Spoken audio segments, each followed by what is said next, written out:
Today, we will be focusing on the Massachusetts 529 College Savings Plan and the need to align the investment options with the Commonwealth's climate goals for our children's future.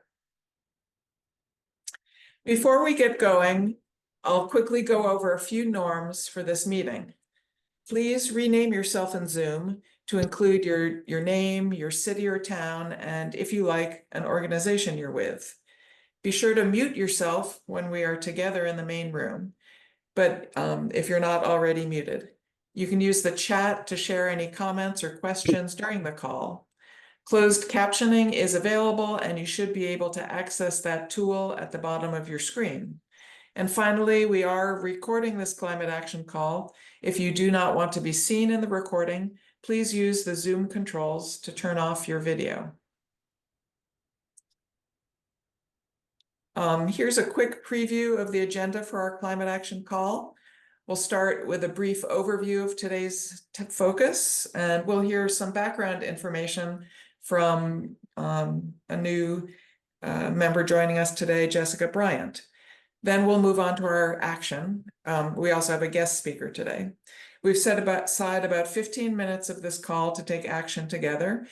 At the end, we will then come back together for a few important announcements and next steps, and we will end this meeting promptly at 12:45. We do hope you will stay until the end. So I will now turn over today's presentation to Sue Stafford of Cambridge and the Mothers Out Front Corporate Responsibility Action Team. Take it away, Sue. Thank you, Diane, and welcome to everyone. Today's call is being hosted by a coalition of advocates who have come together with a common interest to use the financial levers available to us to stop the flow of money to fossil fuel companies. We are grateful for their interest and participation, and we welcome all of you from these organizations: Third Act, Elders Climate Action, and 350 Massachusetts. We know that we're more powerful together, and today's call lets us put that power into action. Today's focus is on our state-sponsored 529 college savings plans. What are they? Who runs them?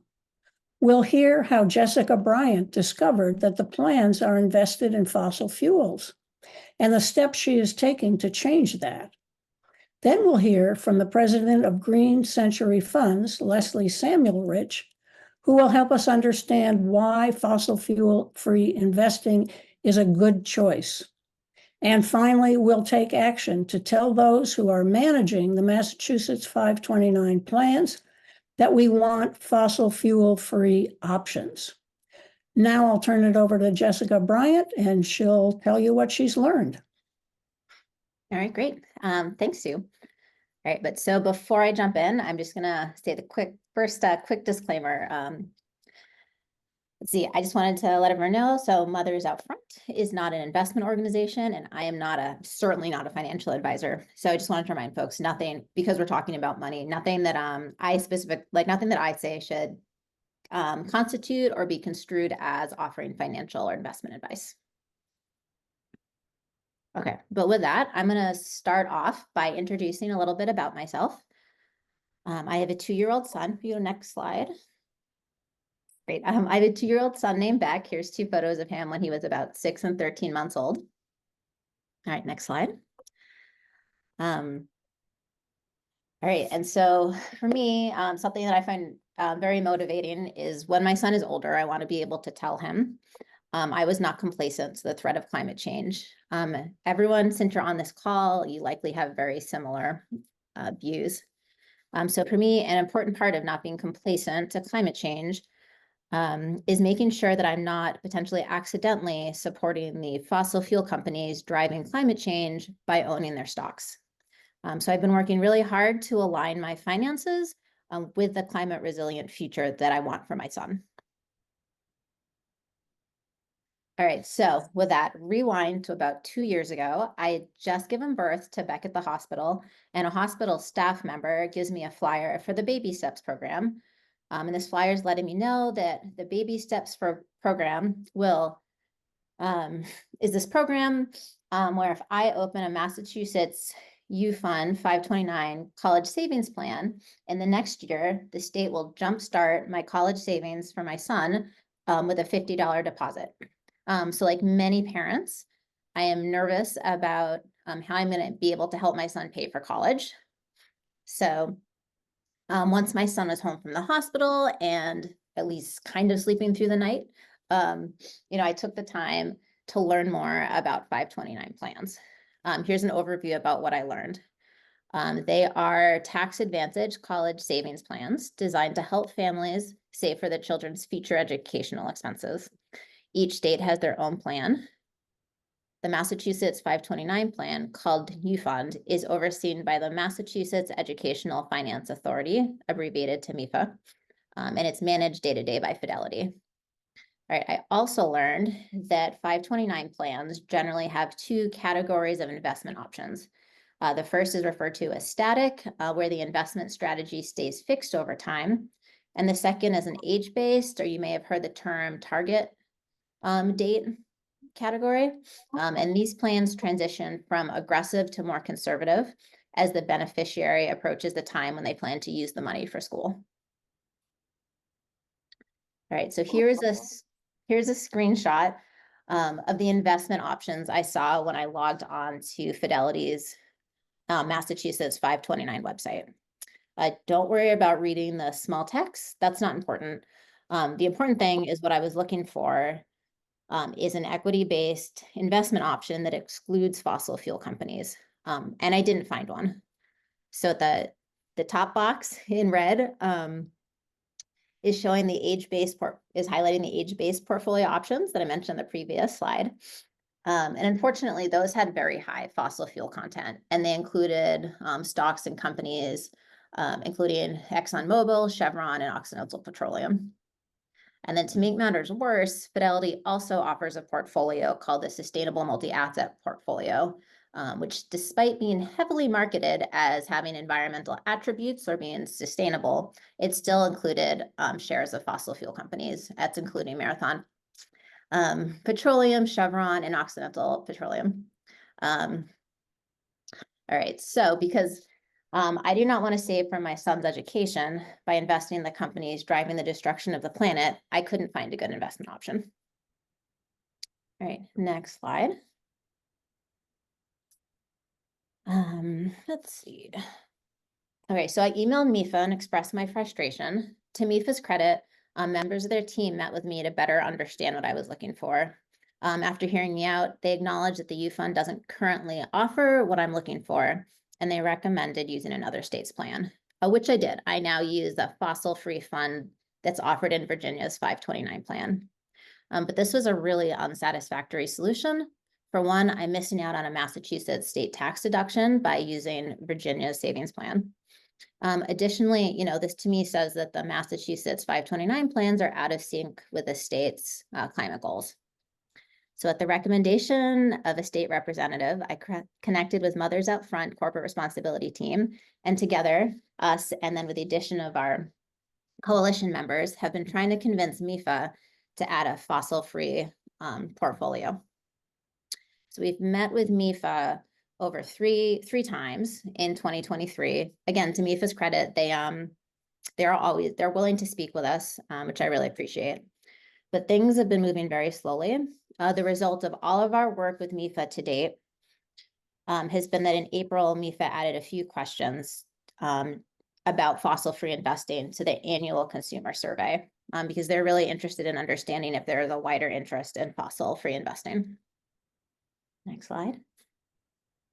All right, so we are holding this climate action call today to let MEFA know, MEFA and Fidelity know that there is a clear market for fossil-free 529 options.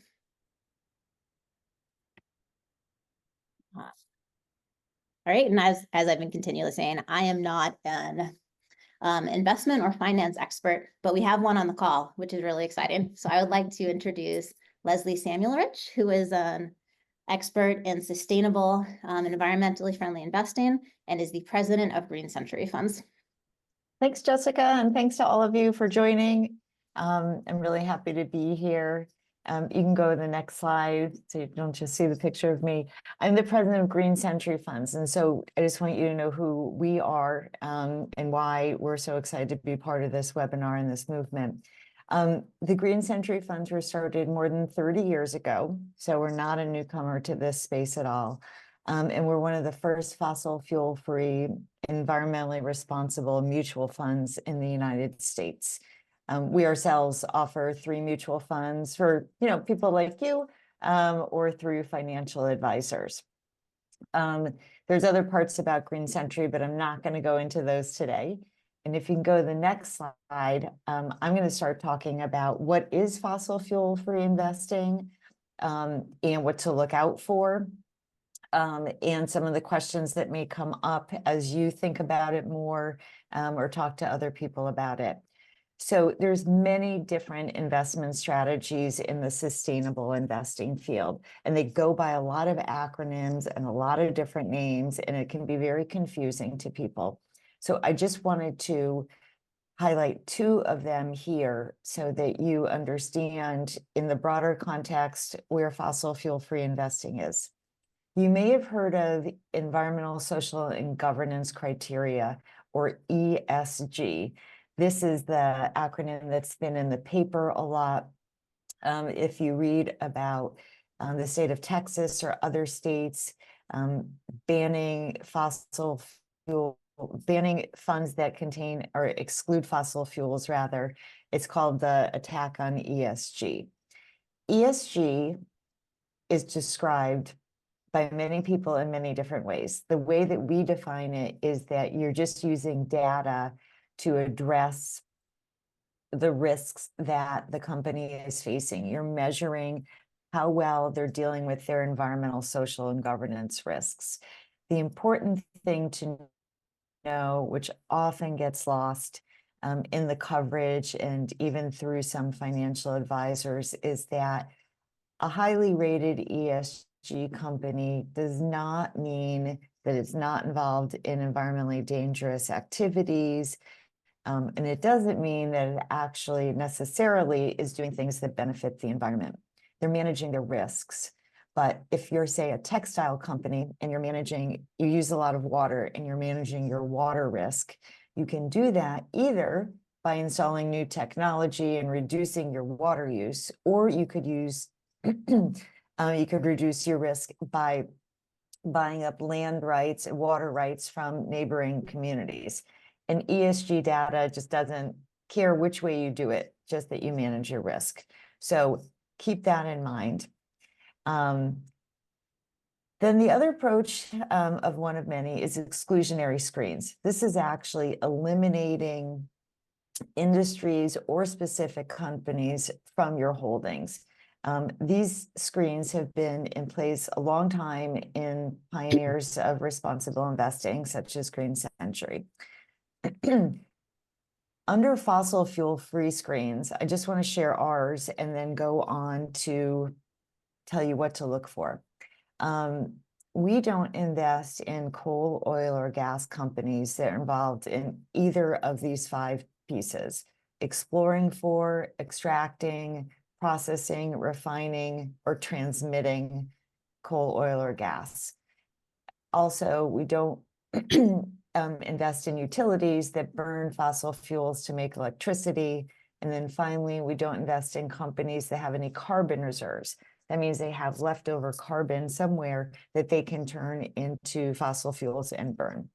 If we go to the next slide, there are 2 main definitions of fossil fuel-free investing that have been around in the fossil fuel divestment movement since the beginning.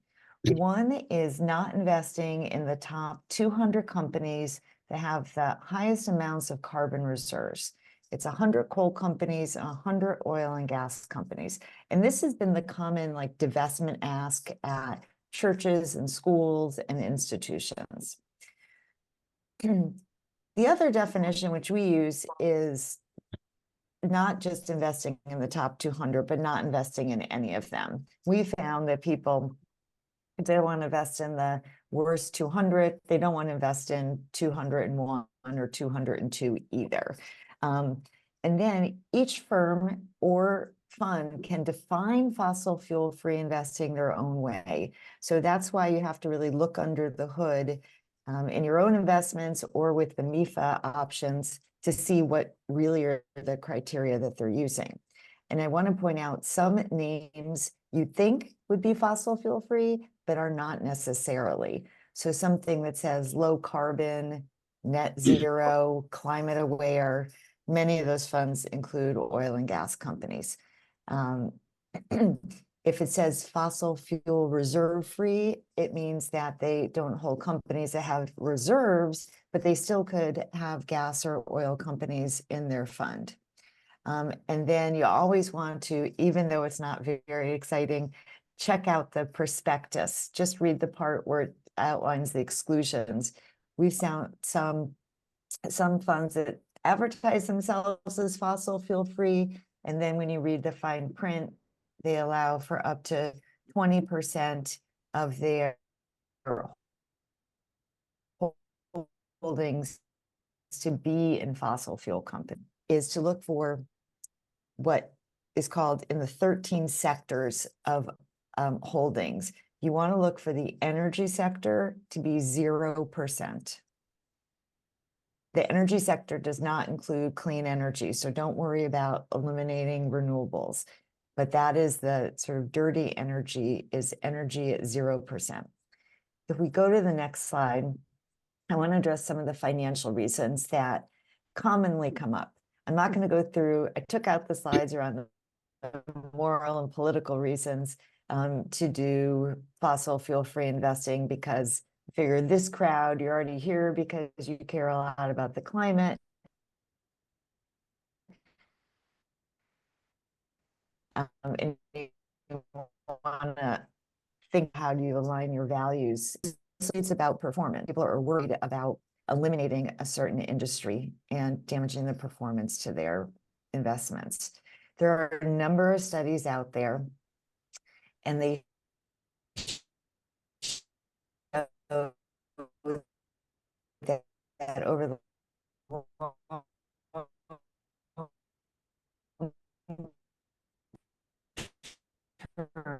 term, not investing in any one sector has negative, but the long term, it evens out. Even if you exclude tobacco, it sort of evens out over the long term. The other reason is that, and why you might not want to keep it for your children in their 529 plans, is that energy companies have high capital expenditures. They're spending more money to find more oil, and it's costing more because you're going to far-reaching places, which is more expensive and more in insurance. Oh, are you having trouble with my audio? I'm going to turn off my video. Yeah. Is that better? Yeah. Yes. Okay, sorry about that. Just in case you didn't hear, these are the reasons to financially avoid fossil fuels as you consider it. Also, avoiding certain industries gives you the opportunity to invest in other industries that you might be interested in doing, like agricultural commodities that are part of sustainable investing, companies that are working to do energy conservation or cleaner renewable energies. On the next slide, I want to show you a chart.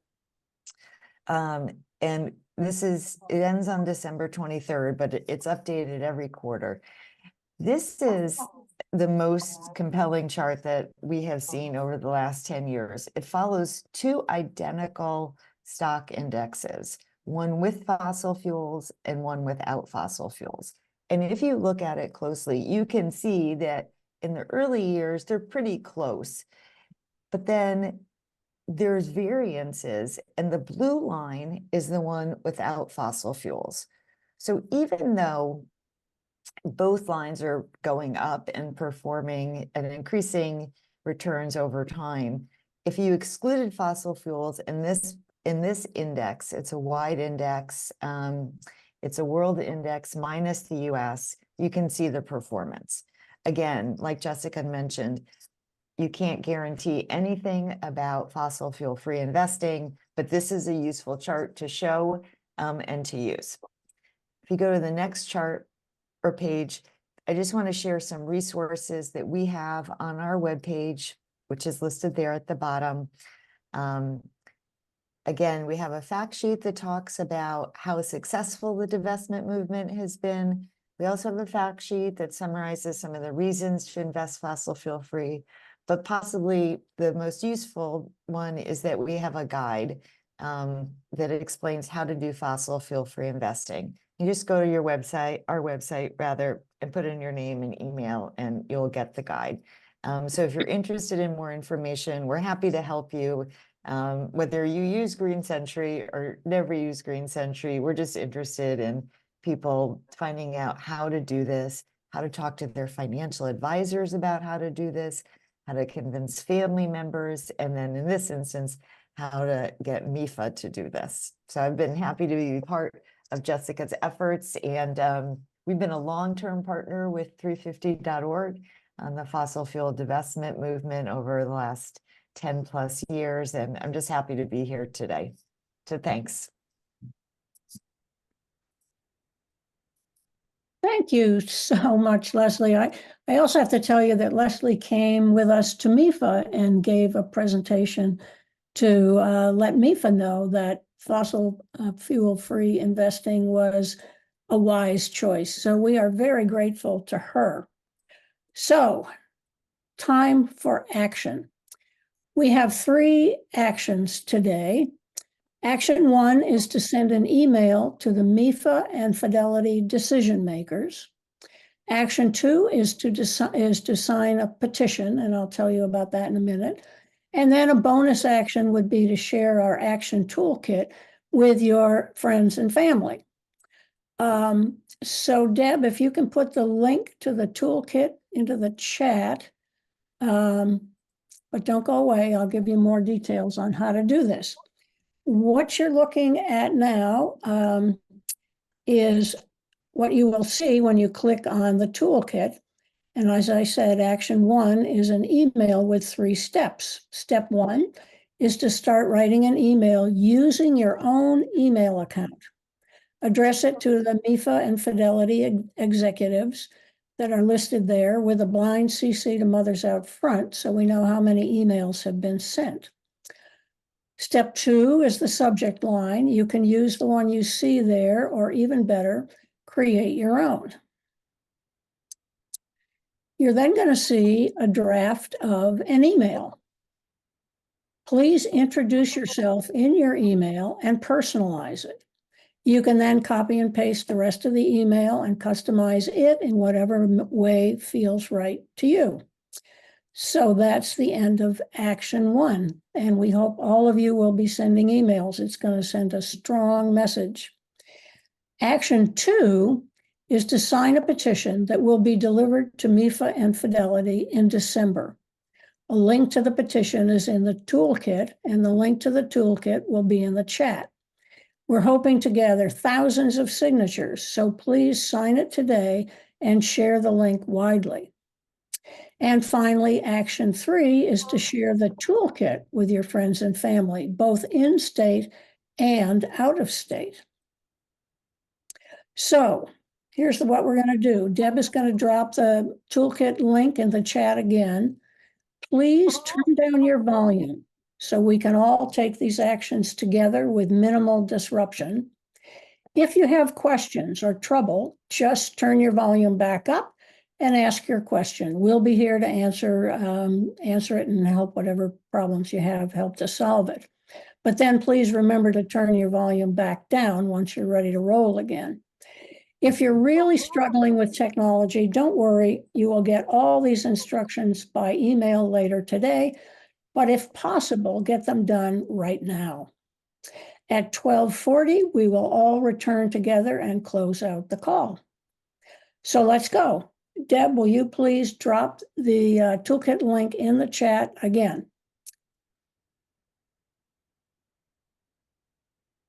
Thank you, Sue, and we will see you all back at 12:40. So thank you all for joining together to take these actions today. Together, working together, we do have power. We know that our voices make a difference. And in this case, we were asked by the MIFA to raise our voices. So thank you for doing just that. Every month when we take these actions together and speak up a bit louder, a few more decision makers sit up and listen. That is the power of our movement. Later today, as has been mentioned, you will receive a follow-up email either today or tomorrow. It will have the toolkit that we shared today. It'll have these slides as a PDF and a recording of the call. We encourage you to forward that email to people in your network who would be interested in this topic, whether they have young children or grandchildren, or they know people with children investing for their college futures. So you can tell your friends and neighbors about what you learned today about 529 college savings plans and the need to align these investments in fossil fuel-free funds. So Mothers Out Front hosts a welcome call the second Friday of every month at noon. So the next one is this Friday, June 14th at noon. If you have asked yourself, what more could I be doing to stop climate change? Then you should join us on this call. We will work to help you identify the U-shaped hole in this movement. We want to help you find ways you can use your unique talents, your skills and experiences to build a stronger, more effective, and more inclusive movement for change. So join us on Friday and bring a friend. Deb will put that link, registration link, into the chat. And finally, we want this climate action call to be on your calendar every month. Our next climate action call will be on Tuesday, July 9th. We've pushed it 1 week later to avoid the holiday week. So you can add it to your calendar and then watch your email in the next few weeks for a link to register. And Deb will also put that information to put in your calendar into the chat. And thank you to our speakers today, our experts, our novices, and thanks to all of you for joining today, especially members from our coalition partners who are with Mothers Out Front on this important issue.